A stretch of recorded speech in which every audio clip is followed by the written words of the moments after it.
Good morning students. आज page maker की class में हम पढ़ने वाले हैं कंट्रोल पैलेट के बारे में। कंट्रोल पैलेट क्या होता है और किस तरीके से काम करता है, इसके बारे में आज हम जानेंगे। और सबसे पहले मैं यहाँ पर पेज मेकर की फाइल को ओपन कर लेता हूँ। मैंने यहाँ पे पेज मेकर पहले से ही ओपन करके रखा हुआ है। कंट्रोल पैलेट किस तरह से काम करता है और उसमें कौन कौन से ऑप्शन एक यूजर को दिए जाते हैं, इसके बारे में आज हम बात करेंगे। जैसा कि आप देखिए, मैंने पेज मेकर 7.0 की विंडो को ओपन करके यहाँ पर रखा हुआ है और यहाँ पर मुझे टूल्स या किसी प्रकार का कोई भी पैलेट यहाँ पर नहीं दिखाई दे रहा है। तो ऐसी कंडीशन अगर आपके साथ कभी ऐसी होती है तो आपको विंडोज मेन्यू में जाना है और वहां से आपको शो कंट्रोल पैलेट ऑप्शन को क्लिक करना है। जैसे ही आप ये क्लिक करेंगे तो यहाँ पर आपको एक छोटा सा विंडो दिखाया जाएगा, इसे हम कहते हैं कंट्रोल पैलेट। अब यहाँ पर हमें टूल्स की भी आवश्यकता है, क्योंकि बिना टूल्स के आप पेज मेकर को यूज नहीं कर सकते हैं। तो यहाँ पर विंडोज मेन्यू में फिर से आपको वापस जाना है और यहाँ पर आपको शो टूल्स ऑप्शन पर क्लिक करना है। जैसे ही आप यहाँ क्लिक करेंगे तो यहाँ पर आपको सारे के सारे टूल्स, जो 14 प्रकार के टूल्स होते हैं, वो यहाँ पर आपको दिखाई देने लगते हैं। इस क्लास को स्टार्ट करने से पहले सबसे पहले हम ये जान लेते हैं कि कंट्रोल पैलेट आखिर होता क्या है। देखिए, कंट्रोल पैलेट का मतलब ये है कि जितने भी प्रकार के टूल्स एक यूजर को यूज करने के लिए दिए जा रहे हैं, वो सारे के सारे टूल्स जैसे ही आप क्लिक करते हैं या एक यूजर जैसे ही उन्हें क्लिक करता है तो उस टूल्स से संबंधित जो भी कमांड होती है या जो भी कंट्रोलिंग्स होती हैं वो कंट्रोल पैलेट में यहाँ पर ऐड कर दी जाती हैं, या उसकी कमांड्स को यहाँ पर ऐड कर दिया जाएगा, उसके सारे ऑप्शंस को यहाँ पर लोड कर दिया जाएगा। जैसे जैसे यूजर अपने टेक्स्ट को, अपने डॉक्यूमेंट को तैयार करता है, उसे कंट्रोल पैलेट के बहुत सारे ऑप्शंस को यूज करना होता है, तो वो सारे के सारे कमांड्स यहाँ पर लोड हो जाती हैं। तो सबसे पहले यहाँ पर मैं कंट्रोल पैलेट के का जो फेस है वो आप देख सकते हैं। यहाँ पर मैंने बाय डिफॉल्ट अभी पॉइंटर टूल को सिलेक्ट करके रखा हुआ है और ये जो पॉइंटर टूल है, इस पॉइंटर टूल में हमारा जो कर्सर है वो जिस डायरेक्शन में मूव कर रहा है उस डायरेक्शन का कैलकुलेशन आपको यहाँ पर देखिए नीचे की तरफ यहाँ दिखाई दे रहा है। ठीक है, जिस भी डायरेक्शन में आप कर्सर को मूव कराएंगे उस डायरेक्शन को यहाँ पर आपको रीडिंग के तौर पर दिखाया जाएगा कि कितने इंचेस पर अभी आपका कर्सर है। ठीक है, तो यहाँ पर जो भी कमांड आप सिलेक्ट करेंगे, मान लीजिए कि मैं यहाँ से रोटेट कमांड को सिलेक्ट करता हूं, तो मेरा जो कंट्रोल पैलेट है वो खुद को रोटेट ऑप्शन या लोडेड टूल के हिसाब से खुद को ढाल लेता है। ठीक है, उसके बाद अगर मैं क्रॉप टूल को यूज करता हूं तो यहाँ पर ये क्रॉप टूल को लोड कर देता है। अगर मैं रेक्टेंगल फ्रेम टूल को किसी भी प्रकार के टूल को जब मैं यहाँ पर सिलेक्ट करता हूं तो उस टूल से संबंधित जितनी भी कमांड्स होती हैं वो यहाँ पर लोड कर दी जाती हैं।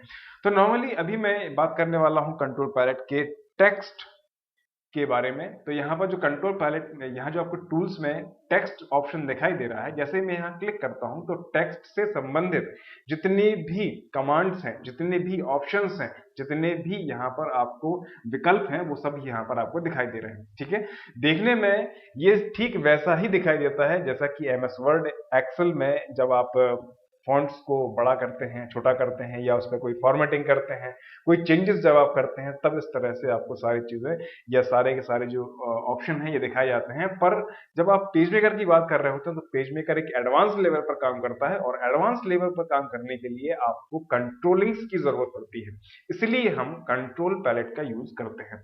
ठीक है, तो यहाँ पर सबसे पहले जैसा कि आप देख सकते हैं कि मैंने टेक्स्ट को यहाँ पर टेक्स्ट टूल को सिलेक्ट किया है और इसे सिलेक्ट करने के बाद यहाँ पर हमारा जो कर्सर है वो कर्सर मतलब इस जो कंट्रोल पैलेट है उस कंट्रोल पैलेट को दो पार्ट में डिवाइड किया गया है। ठीक है, जो यहाँ पर फर्स्ट जो टाइप है वो है हमारा यहाँ पर टेक्स्ट। ठीक है, जिसको हम यहाँ पर कैरेक्टर व्यू बोलते हैं, और अगर नीचे की तरफ अगर हम आते हैं तो इसे हम पैराग्राफ व्यू बोलते हैं। ठीक है, तो जब आप टेक्स्ट पर काम कर रहे होते हैं और जब किसी पर्टिकुलर टेक्स्ट पर कोई फॉर्मेटिंग आप कर रहे होते हैं तब आपको टेक्स्ट का ऑप्शन क्लिक करना होता है, और जब आप किसी पैराग्राफ पे काम कर रहे होते हैं तब पैराग्राफ के ऑप्शन को यहाँ पर आपको सिलेक्ट करना होता है। अब इन ऑप्शन को यूज कैसे करना है इसके बारे में हम बात करते हैं। तो यहाँ देखिए, जितने भी प्रकार के ऑप्शन आपको यहाँ पर दिखाए जा रहे हैं उसमें सबसे पहले आपको दिखाया जा रहा है ये अप्लाई बटन। कंट्रोल पैलेट में सबसे पहला बटन जो होता है इसे हम कहते हैं अप्लाई बटन। जो इतना बड़ी साइज में आपको ये बटन दिखाई दे रहा है इसको कहते हैं अप्लाई बटन। अब इस अप्लाई बटन में जो भी चेंजेस आप करते हैं उसको अप्लाई कर देने से सारा का सारा चेंज जो होता है वो अप्लाई हो जाता है। नॉर्मली अगर आप एंटर प्रेस भी करते हैं तब भी आप इस प्रकार के किसी चेंजेस को यहाँ पर अप्लाई करा सकते हैं, पर नॉर्मली अगर आप चाहें तो इसे क्लिक करके भी आप उस चेंज को अप्लाई कर सकते हैं। ठीक है, तो यहाँ पर सबसे पहले जो ऑप्शन है हमारा कि अगर आपको अपने आपके पैराग्राफ का टेक्स्ट का टाइप बदलना है या फॉन्ट का टाइप बदलना है या फॉन्ट की फैमिली चेंज करना है, तो यहाँ पर आप सबसे पहले क्या कीजिएगा, उस पूरे के पूरे टेक्स्ट को आपको सिलेक्ट कर लेना है। जैसे ही आप सिलेक्ट करते हैं उसके बाद आपको यहाँ पर फॉन्ट के ऑप्शन पर जाना है। आप यहाँ से किसी भी प्रकार के फॉन्ट को सिलेक्ट कर सकते हैं जो भी आप चाहें। ठीक है, तो मैं यहाँ पर जो मेरा सबसे पसंदीदा फॉन्ट है मैं उसे यहाँ पर सिलेक्ट कर लेता हूँ, कैम्ब्रिया, और मैं यहाँ से कर देता हूँ एंटर प्रेस। जैसे ही आप एंटर प्रेस करते हैं आपका टेक्स्ट इस फॉन्ट में चेंज हो जाता है। ठीक है, उसके बाद यहाँ पर आप देखिए हमारा टेक्स्ट जो है वो कैम्ब्रिया फॉन्ट में आ चुका है। अब इसके बाद यहाँ देखिए जो आपको सबसे पहला ऑप्शन यहाँ दिखाई दे रहा है जिसमें एन लिखा हुआ है, ये एन का मतलब है जब आप अपने टेक्स्ट को नॉर्मल मोड में रखना चाहते हैं तब इसे हम एन ऑप्शन पर क्लिक करते हैं, यानी कि जब इस पर आपको किसी प्रकार की कोई फॉर्मेटिंग नहीं लगानी होती है तब इस कंडीशन को हम नॉर्मल कंडीशन कहते हैं। ठीक है, इसके बाद यहाँ पर आपको दिया गया है बोल्ड बी, यानी कि अभी तक जो आप कमांड कंट्रोल प्लस बी के साथ चलाते थे और आपका टेक्स्ट बोल्ड हो जाता था, उसे यहाँ पर आपको बाय बटन या फिर आप दूसरे शॉर्टकट कीज का यूज करके भी आप इसे कर सकते हैं। मैं अपने क्लास के साथ साथ आपको सारे शॉर्टकट की भी प्रोवाइड करूंगा ताकि आप अगर पेज मेकर में काम करना चाहें तो आप बेहद आसानी से काम कर सकते हैं। ठीक है, तो यहाँ पर आप जैसे ही बोल्ड ऑप्शन पर क्लिक करते हैं तो ये आपका सारा का सारा जो टेक्स्ट है वो बोल्ड हो जाता है। आप अगर इसका डिफरेंस देखना चाहें तो ये देखिए सारा का सारा जो टेक्स्ट है वो यहाँ पर बोल्ड हो गया है। ठीक है, उसके बाद अगर आप थोड़ा सा अगर आप इस पूरे के पूरे टेक्स्ट को या इस पूरे पैराग्राफ को इटैलिक करना चाहते हैं तो आपको आई पर क्लिक करना है। जैसे ही आप आई पर क्लिक करते हैं पूरा का पूरा टेक्स्ट इटैलिक फॉर्मेट में आपको यहाँ पर दिखाई देता है। अब अगर मान लीजिए कि यहाँ पर आप कोई हेडिंग देना चाहते हैं, ठीक है, अब अगर मान लीजिए कि मैं यहाँ कोई हेडिंग देना चाहता हूं तो मैं यहाँ सबसे पहले टेक्स्ट बॉक्स बनाता हूं और टेक्स्ट बॉक्स बनाने के बाद मैं यहाँ लिखता हूं कंप्यूटर फंडामेंटल। ठीक है, और यहाँ पर मैं इस टेक्स्ट को, क्योंकि ये पूरी तरह से अलग है, हमारा जो पैराग्राफ जिस पे हम अभी काम कर रहे थे वो अलग था और जो भी हमने टेक्स्ट टाइप किया है ये पूरी तरह से अलग है, तो दोनों अलग हैं। इस कंडीशन में यहाँ पर हम इसे क्लिक करते हैं। मैंने स्पेलिंग थोड़ा सा गलत लिखी है, इसको थोड़ा सा करेक्ट कर देता हूँ, फंडामेंटल। ठीक है, और आप यहाँ पर इस हेडिंग को लगा सकते हैं जहां भी आप इसे रखना चाहें। आप चाहते हैं थोड़ा सा पैराग्राफ को नीचे की तरफ करना है तो आप कर्सर कीज को प्रेस करते हुए आप अपने टेक्स्ट को नीचे कर सकते हैं और यहाँ पर आप अपनी हेडिंग को लगा सकते हैं। ठीक है, अब आपको क्या करना है, अब आप इसे थोड़ा सा बोल्ड करना चाहते हैं और इटैलिक करना चाहते हैं, तो मैं यहाँ पर इसको थोड़ा सा बोल्ड कर दिया है और हल्का सा इसे इटैलिक कर दिया है। अब यहाँ पर जो हमारा टेक्स्ट है वो अपनी सेकंड लाइन में आ गया है, तो उसको सेकंड लाइन में ना करके मुझे फर्स्ट लाइन में ही मतलब पहली लाइन में ही इसे पूरा चाहिए, तो मैं इसको थोड़ा सा ड्रैग कर दिया है और ये हमारा टेक्स्ट एक ही लाइन में यहाँ पर हमको दिखाई दे रहा है। अब आप फिर से दोबारा से टेक्स्ट ऑप्शन पर क्लिक करते हैं और यहाँ पर अब आपको करना है इसे अंडरलाइन। तो सबसे पहले इसको आपको पूरा सिलेक्ट करना है जिसे आप अंडरलाइन करना चाहते हैं और यहाँ पर आप यू ऑप्शन को क्लिक करेंगे। जैसे ही आप क्लिक करेंगे तो ये अंडरलाइन यहाँ पर हो जाएगा। अब इसके बाद आपके पास जो ऑप्शन आ रहा है वो ऑप्शन आएगा आपके पास रिवर्स। ठीक है, अगर मान लीजिए कि आप इस तरह के, अगर ये कोई यहाँ से कोई ऑप्शन या कोई टेक्स्ट आपका यहाँ पर गलत हो गया है और उसको आप हाइड करना चाहते हैं तो आप यहीं कहीं से आप हाइड भी कर सकते हैं। आप इसे सिलेक्ट कीजिएगा और सिलेक्ट करने के बाद जैसे ही आप आर ऑप्शन पर क्लिक करेंगे आपका टेक्स्ट यहाँ से हाइड कर दिया जाएगा और आपका टेक्स्ट यहाँ पर अब आपको हटाना भी नहीं पड़ेगा, बिना हटाए ही आप उस टेक्स्ट को आगे बढ़ा सकते हैं या पैराग्राफ को आगे आप बढ़ा सकते हैं। ठीक है, अब इसके बाद आपका ऑप्शन जो आने वाला है वो है यहाँ पर स्ट्राइक थ्रू। और स्ट्राइक थ्रू का मतलब होता है कि अगर मान लीजिए कि कोई लाइन आपसे लिखने में गलत हो गई है या प्रिंटिंग के दौरान अगर आप उसे प्रिंट नहीं करवाना चाहते हैं तो आप उसे सिलेक्ट कीजिए। मान लीजिए कि मैंने यहाँ पर ये जो लाइन है इसे रीडिंग इज, ये मैंने पूरा सिलेक्ट कर लिया है और इसे मैं काटना चाहता हूं। मैं इसे टाइप तो करना चाहता हूं पर क्योंकि या इसे मैं प्रिंट तो करवाना चाहता हूं पर ये गलती से मेरे से टाइप हो गया है, इसलिए मैं इसको यहाँ से क्या करना चाहता हूँ, काटना चाहता हूं, तो आपको बस यहाँ पर स्ट्राइक थ्रू ऑप्शन पर क्लिक करना है। जैसे ही आप यहाँ क्लिक करेंगे तो ये सारे के सारे टेक्स्ट पर एक लाइन फेर दी जाएगी, ताकि ये बताया जा सके कि जितना भी टेक्स्ट ऊपर की तरफ दिया गया है वही सही है, जो नीचे की तरफ लिखा गया है वो एक्स्ट्रा टेक्स्ट में टाइप हो गया है पर उसका कोई यूज नहीं है। इसके बाद यहाँ पर देखिए, आपको यहाँ पर जो ऑप्शन मिल रहे हैं, इन ऑप्शंस में आपको 4 ऑप्शन यहाँ देखिए, जो सी आपको दिखाई दे रहे हैं, ये एक स्मॉल सी दिखाई दे रहा है, एक कैपिटल सी दिखाई दे रहा है, और उसके बाद जो एस आपको ये 2 बटन दिखाई दे रहे हैं, ये आपके केस बटन कहलाते हैं। Case button, CASE, case button कहलाते हैं। और इस केस बटन का किस तरीके से आपको यूज करना है ये देखिए। मान लीजिए कि मुझे अपनी हेडिंग जो अभी मेरी सारी स्मॉल लेटर्स में है, मुझे इसको कैपिटल लेटर में कन्वर्ट करना है, तो आप इसे यहाँ से कैपिटल में भी कन्वर्ट कर सकते हैं। आप चाहें कि अगर ये पहले से ही कैपिटल में है और अगर इसको स्मॉल में कन्वर्ट करना है तो आप स्मॉल ऑप्शन पर क्लिक कर सकते हैं। तो इस तरीके से आप अपनी हेडिंग को बड़ी साइज में, छोटे साइज में, जैसा भी आप कन्वर्ट करना चाहते हैं, यहाँ से आप देखिए मैंने इसको यहाँ पे स्मॉल लेटर में कर दिया है, यहीं से आप इसको कैपिटल लेटर में भी कर सकते हैं। थोड़ा सा बड़ी साइज में करने के लिए आप यहाँ पे इसको क्या कर सकते हैं, तो इसके साइज बढ़ा सकते हैं। आप यहाँ से इसे सिलेक्ट कीजिए और अपने इस लिमिट को आप थोड़ा सा बढ़ा दीजिए, तो आपका टेक्स्ट जो है वो यहाँ पर बेहतरीन तरीके से आपको यहाँ पर दिखाई देगा। ठीक है, अब आप फिर से टेक्स्ट ऑप्शन को क्लिक कीजिए और यहाँ देख सकते हैं आप, जो आपको टी ऑप्शन यहाँ दिखाई दे रहा है, इस टी ऑप्शन में यहाँ आपको जो टेक्स्ट आपने टाइप किए हैं उनका साइज आप इंक्रीज कर सकते हैं। मान लीजिए कि मैंने यहाँ पर इसको सिलेक्ट किया है और सिलेक्ट करने के बाद मैं इनका साइज चेंज करना चाहता हूँ। बाय डिफॉल्ट अभी इनका साइज 11 है, आप चाहें कि इनका साइज आपको बढ़ाना है, मान लीजिए कि आपको ये 14 करना है, तो आप जैसे क्लिक करेंगे तो आपके टेक्स्ट का साइज 14 कर दिया जाएगा और चेंजेस आपके सामने यहाँ पर दिखाई दे रहे हैं। ठीक है, तो ये आप देख सकते हैं कि आपके टेक्स्ट का साइज यहाँ पर चेंज हो गया है। उसके बाद यहाँ पर देखिए, जो नेक्स्ट ऑप्शन आपको यहाँ पर दिखाई दे रहा है, ये ऑप्शन कहलाता है लीडिंग ऑप्शन। ये जो ऑप्शन आपको यहाँ दिखाई दे रहा है, ये लीडिंग ऑप्शन कहलाता है। अब लीडिंग ऑप्शन होता क्या है, इसके बारे में हम समझ लेते हैं। देखिए, लीडिंग ऑप्शन का मेन यूज आपको तब करना है जब आप अपने टेक्स्ट में, जैसे मान लीजिए कि मैं इस टेक्स्ट को यहाँ से हटा देता हूँ क्योंकि अभी तो इसका कोई काम नहीं है, पर फिलहाल अगर आप नहीं चाहते हैं तो मैं इसको यहाँ से थोड़ा सा एंटर प्रेस कर देता हूँ और उसमें इस पूरे के पूरे पैराग्राफ को यहाँ सिलेक्ट करता हूँ और सिलेक्ट करने के बाद मैं इसका लीडिंग बढ़ाना चाहता हूँ। मतलब 2 लाइंस के बीच, आप देखिए आपकी नोटबुक में जो लाइंस लिखी हुई, सॉरी, जो बनी हुई होती हैं, अगर आप चाहें कि उनमें कुछ चेंजेस करना है तो आप यहाँ से लीडिंग का यूज करते हुए आप चेंज कर सकते हैं। नॉर्मली अगर आप चाहें तो यहाँ पर अलग अलग तरह के ऑप्शन या अलग अलग नंबर्स में आप ये यहाँ पर आपको प्रोवाइड किए गए हैं।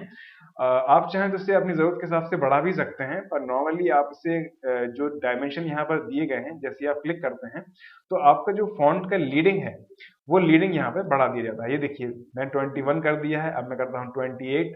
तो आप देख सकते हैं कि जो 2 लाइन है, उन लाइन का जो स्पेस है, उस स्पेस को यहाँ पर क्या कर दिया गया है, बढ़ा दिया गया है। ठीक है, अब हम बात करते हैं हमारे नेक्स्ट ऑप्शन की, और हमारा नेक्स्ट ऑप्शन है ट्रैकिंग। ये ट्रैक ऑप्शन क्या होता है इसके बारे में हम बात करते हैं। तो देखिए, मोस्टली जब आप टेक्स्ट पर काम कर रहे होते हैं तो ट्रैकिंग बहुत इंपॉर्टेंट रोल प्ले करता है, और ये ट्रैकिंग होता क्या है इसके बारे में हम बात करते हैं। तो देखिए, मान लीजिए कि मैं यहाँ लिखता हूं कंप्यूटर, ठीक है। अब क्योंकि इसका साइज बड़ा छोटा है तो मैं इसको थोड़ा सा क्या कर लेता हूँ, मैं सिलेक्ट कर लेता हूँ और सिलेक्ट करने के बाद इसका फॉन्ट साइज में रखता हूँ, मान लीजिए कि 48। ठीक है, तो इसका आपको बेहतर तरीके से डिफरेंसेस समझ में आएगा। देखिए, यहाँ पर जो ट्रैक होता है, ट्रैक यहाँ पर नो ट्रैक बाय डिफॉल्ट आपको दिया गया है और उसके बाद दिया गया है वेरी लूज, यानी कि जो कैरेक्टर यहाँ पे लिखा गया है थोड़ा सा लूज कंडीशन में आएगा, थोड़ा सा आपको ढीला ढाला दिखाई देगा। देखिए, अब आप जब से और लूज करते हैं तो ये और लूज हो जाता है, फिर आप इसको नॉर्मल कर दीजिए तो नॉर्मल टेक्स्ट में कन्वर्ट हो जाता है। उसके बाद आप इसको थोड़ा सा टाइट करना चाहते हैं तो ये थोड़ा सा जो टेक्स्ट है उस टेक्स्ट को क्या कर देता है, कंप्रेस कर देता है। तो ये कुल मिला के ये जो आपका ट्रैकिंग ऑप्शन जो है वो ट्रैक इस तरह से करता है कि आपके टेक्स्ट को ये कंप्रेस और एक्सपांड करने के लिए इसे आप यूज करते हैं। ठीक है, अब इसके एक्सपांशन की या इसको कंप्रेस करने की यहाँ पर कुछ परसेंटेज दी गई है। इस अगर आप चाहें तो नॉर्मली आप इसे नॉर्मल रख सकते हैं, और अगर आप चाहें तो इसे आप एक परसेंटेज तक भी आप इसे बढ़ा सकते हैं। तो जैसे जैसे आप इसको देखिए, मैं इसको लूज करता हूं तो मेरा टेक्स्ट थोड़ा सा फैल जाता है। ठीक है, अगर अब मैं यहां से इसको कर देता हूं वेरी टाइट, तो मेरा जो टेक्स्ट है वो एकदम कंप्रेस हो जाता है। ठीक है, अब आपको लगता है कि आपको थोड़ा सा इसको क्या करना है, लूज करना है, और लूज करने के साथ साथ आपको लगभग 160% तक आपको इसे लूज करना है। तो जैसे ही आप यहाँ पे 160 टाइप करते हैं, आपको बस केवल एंटर प्रेस करना है और आपका जो टेक्स्ट है थोड़ा सा और एक्सपांड कर दिया जाएगा, और एक्सपांड करने के साथ ही आपका जो ट्रैकिंग ऑप्शन है यहाँ पर कंप्लीट हो जाता है।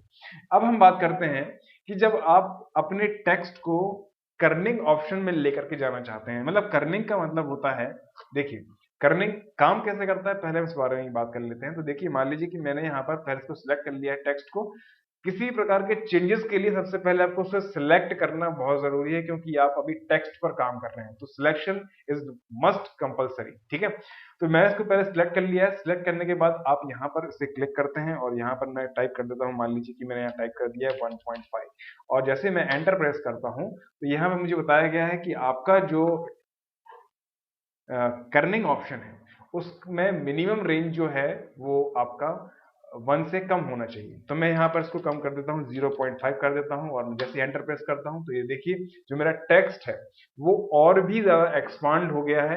यहाँ देखिए ट्रैकिंग और कर्निंग में थोड़ा सा डिफरेंस है। अब डिफरेंस क्या है इस बारे में हम बात करते हैं। मान लीजिए कि मैं यहाँ से इसको टाइट कर देता हूँ, ठीक है, और मेरा जो कर्निंग है वो 0.5 है, तो कर्निंग में आपके हर एक लेटर का जो स्पेसिंग है वो बढ़ा दिया जाता है। और जब टाइट करते हैं या लूज करते हैं हम किसी प्रकार के टेक्स्ट को, तो टेक्स्ट पूरा का पूरा जो लिखा हुआ है टेक्स्ट उसको लूज कर दिया जाता है या उसको एकदम टाइट कर दिया जाता है, यानी कंप्रेस या एक्सपांशन कर दिया जाता है। ठीक है, तो यहाँ पर जो कर्निंग ऑप्शन है ये किसी भी प्रकार के सिलेक्टेड टेक्स्ट में हर एक लेटर के बीच एक स्पेसिफिक डिफरेंस को यहाँ पर क्रिएट करता है, और वो स्पेसिफिक डिफरेंस हमने क्या दिया है 0.5। आप चाहें तो अपनी जरूरत के हिसाब से भी यहाँ पर से टाइप करके और एंटर जैसे प्रेस करेंगे तो आप इससे स्पेस को आप इंक्रीज कर सकते हैं और डिक्रीज भी कर सकते हैं। ठीक है, पर ध्यान रखना है कि ये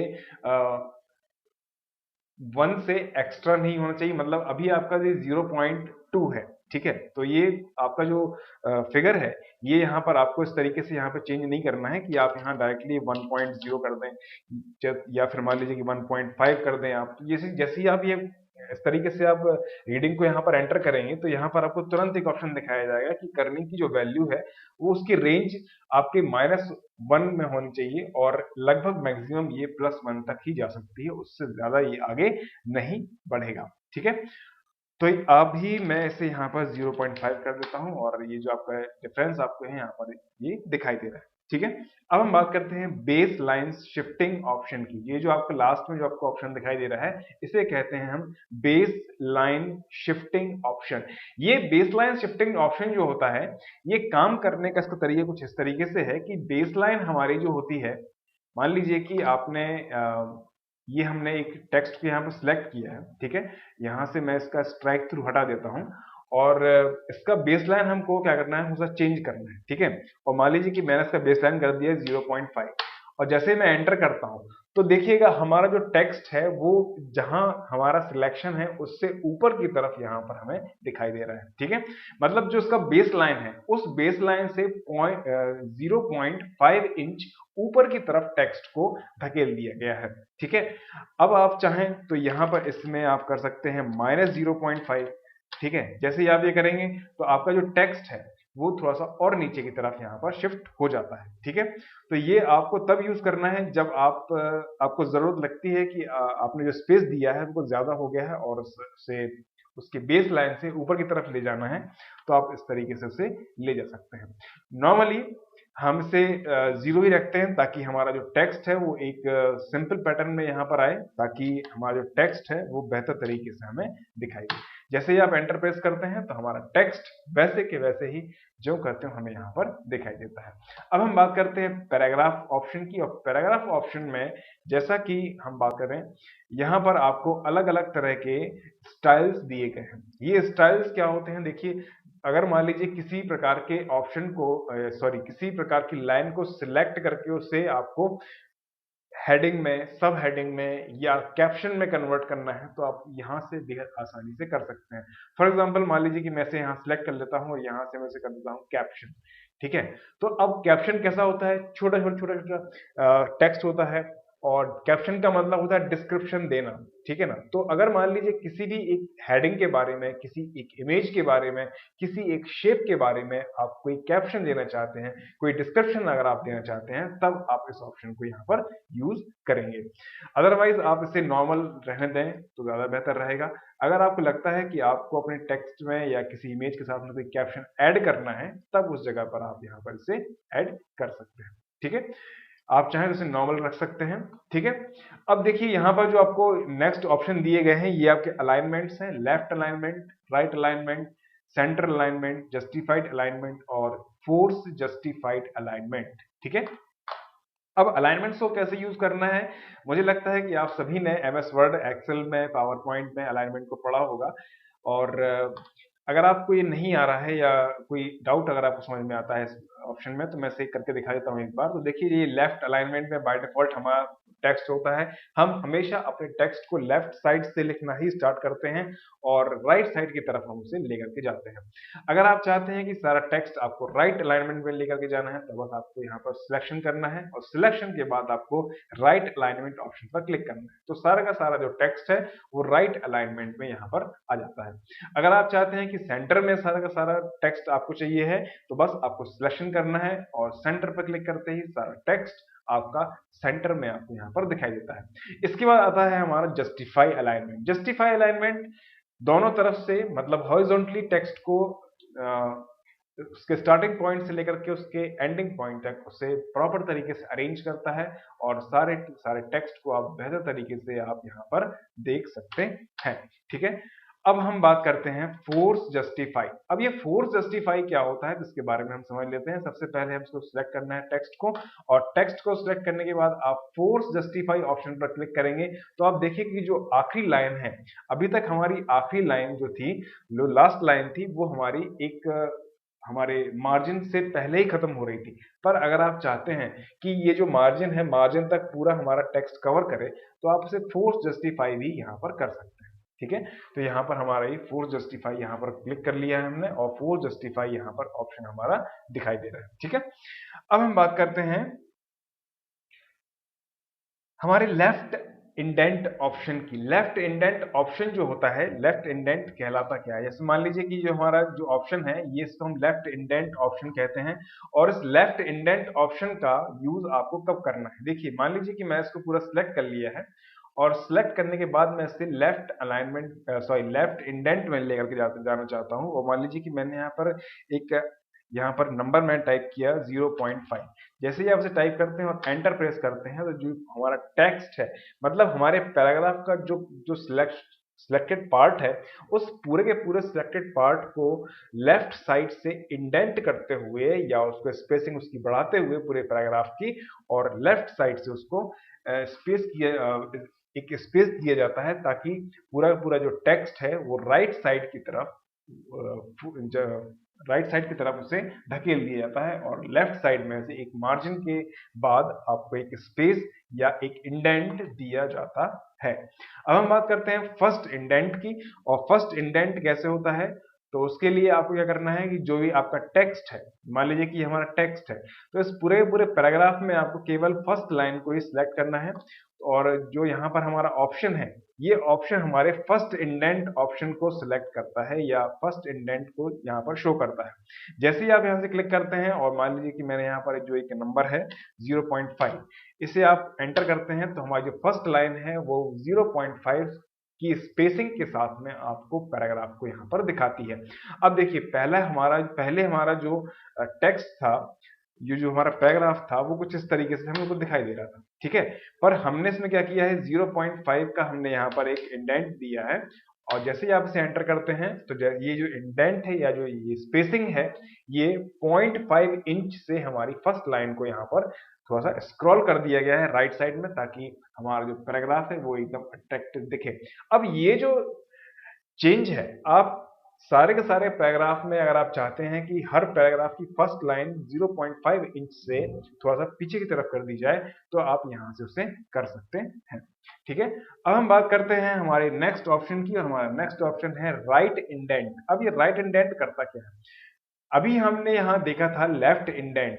तो जो लेफ्ट इंडेंट था, वो क्या कर रहा था, 0.5 इंच से हमारे पूरे के पूरे टेक्स्ट को इंडेंट कर रहा था। ये देखिए पूरे पूरे टेक्स्ट को क्या किया है, पूरे के पूरे पैराग्राफ को 0.5 इंच से लेफ्ट साइड से क्या कर दिया है, उसको स्पेस दे दिया है, ठीक है। पर अब हमें क्या करना है, इसको राइट इंडेंट देना है। तो हम सिलेक्ट करेंगे अपने कंटेंट को और यहां से हम इसे 0.5 इंच हम इसे थोड़ा सा स्क्रॉल करेंगे या थोड़ा सा हम इसको मर्ज करेंगे या इसको बढ़ाएंगे। तो जैसे ही आप इसे बढ़ाते हैं तो राइट साइड से हमारा स्पेसिंग जो है वो यहाँ पर बढ़ा दिया जाता है और अब हमारे लेफ्ट साइड भी 0.5 इंच का डिस्टेंस है, फर्स्ट लाइन में भी हमारा 0.5 इंच का डिस्टेंस है और राइट साइड में अगर हम देखें तो राइट साइड में भी हमारा 0.5 इंच का हमने एक स्पेसिंग दिया है और इसी स्पेसिंग को हम कहते हैं इंडेंट सेट करना, ठीक है। अब हम बात करते हैं स्पेस आफ्टर ऑप्शन। ये जो यहाँ स्पेस आफ्टर ऑप्शन आप देख पा रहे हैं, इस स्पेस आफ्टर ऑप्शन को या स्पेस बिफोर ऑप्शन को किस तरीके से यूज करना है इसके बारे में हम पढ़ते हैं। तो देखिए, अगर मान लीजिए कि मैं इस पूरे पूरे पैराग्राफ को यहाँ पर सिलेक्ट कर लेता हूं और यहाँ पर मैं टाइप करता हूं 0.5, तो ये जो स्पेस है ये हमें ऊपर की तरफ स्पेस प्रोवाइड करा रहा है 0.5 इंच का, मतलब हमारे पैराग्राफ से ऊपर की तरफ हमें स्पेस प्रोवाइड कर रहा है 0.5 इंच, ताकि हम अपने किसी प्रकार के टेक्स्ट को अगर चाहते हैं तो वहां पर टाइप कर सकते हैं। अगर हम यही स्पेस नीचे की तरफ चाहते हैं, मतलब पैराग्राफ से नीचे की तरफ, ठीक है, तो उसके लिए आपको क्या करना है, यहाँ पर बस सिंपली आपको यहाँ क्लिक करना है और हमारा टेक्स्ट वैसे भी सिलेक्ट है और आप यहाँ करेंगे 0.5 और जैसे ही आप यहाँ एंटर प्रेस करेंगे तो हमारे नीचे की तरफ अब आप देखिएगा ये आपको डिफरेंस यहाँ पर दिखाई देंगे। मान लीजिए कि मैं यहाँ पर स्पेस बिफोर को भी हटा देता हूँ और स्पेस आफ्टर को भी मैं यहाँ से हटा देता हूँ, ठीक है। ये दीजिएगा, मैंने यहाँ से इसको हटा दिया है, ठीक है। अब जो हमारा टेक्स्ट है वो नॉर्मल कंडीशन में आ गया है। अब इसको हमें देखना है कि स्पेस बिफोर पैराग्राफ कैसा होता है, तो उसको आपको पहले क्या करना है, सिलेक्ट करना है और स्पेस बिफोर ऑप्शन में आपको यहाँ पर 0.5 को ऐड कर देना है। आप जैसे ही एंटर प्रेस करेंगे तो हमारा टेक्स्ट जो है वो 0.5 इंच से नीचे की तरफ आ जाता है और जब हम यहाँ 0.5 मतलब स्पेस आफ्टर ऑप्शन पर क्लिक करते हैं तो हमारे पैराग्राफ के आफ्टर में मतलब बाद में हमें यहाँ पर स्पेस दिखाई देता है। जैसे आप एंटर प्रेस करेंगे तो देखिएगा जो लाइन अभी आपको ये जो पूरा पैराग्राफ ऊपर की तरफ दिखाई दे रहा था अभी नीचे की तरफ दिखाई दे रहा है और यहाँ पर हमको स्पेस मिल गया है ताकि हम किसी और टेक्स्ट को यहाँ पर ऐड कर सके, ठीक है। अब हम बात करते हैं नेक्स्ट ऑप्शन की और नेक्स्ट ऑप्शन का मतलब होता है, नेक्स्ट ऑप्शन का जो यहाँ पर यूज है वो है grid size option. Grid size option में अगर मान लीजिए कि मैं यहाँ पर 0.5 एंटर टाइप करता हूँ और एंटर प्रेस करता हूँ तो यहाँ पर देखिएगा जो हमारी ग्रिड है, मतलब देखिए जितने भी टेक्स्ट आप यहाँ पर टाइप करते हैं उसमें हर एक टेक्स्ट को आप चाहें तो ग्रिड में डिवाइड कर सकते हैं। यहाँ देखिए दो प्रकार की ग्रिड होती है, ये देखिए ये आपको यहाँ दिखाई दे रही है। तो अगर आप चाहते हैं कि आपको अपने इस पूरे पूरे टेक्स्ट को ग्रिड में डिवाइड करना है, ग्रिड में या टेबल्स में या कॉलम्स में डिवाइड करना है तो आप यहाँ से कर सकते हैं। पर उसके लिए सबसे पहले आपको पूरे पूरे टेक्स्ट के जो जिस टेक्स्ट को आप ग्रिड में लेके जाना चाहते हैं उसका साइज आपको यहाँ डिसाइड करना होता है कि कितने साइज में आप उसे लेकर के जाना चाहते हैं, तो यहाँ से आप उसे डिसाइड कर सकते हैं, ठीक है। मैं उम्मीद करता हूँ कि आज के इस वीडियो में आपको समझ में आया होगा कि कंट्रोल पैलेट को किस तरीके से यूज करना है और कंट्रोल पैलेट को जब आप टेक्स्ट के साथ में यूज करते हैं तो बहुत सारे ऑप्शंस जो हैं आपको मिल जाते हैं। वैसे तो हर एक टूल के साथ में आपको नए नए ऑप्शन मिलते हैं, नए नए ऑप्शन यहाँ आप देख पाते हैं, पर टेक्स्ट के साथ में जो भी चेंजेस आप करना चाहते हैं वो बेहद आसानी से आप कंट्रोल पैनल के साथ में कर सकते हैं। अगर आपको इस वीडियो में कोई भी डाउट है तो आप मुझे कमेंट करके बता सकते हैं ताकि आपके डाउट्स को मैं सॉल्व कर सकूं और जो भी ऑप्शन आपको समझ में नहीं आए हैं, जो भी कंटेंट आपको समझ में नहीं आया है उस कंटेंट को भी आप यहाँ पर लिख करके मुझे बता सकते हैं। तो आज की क्लास में केवल इतना ही। Thank you very much.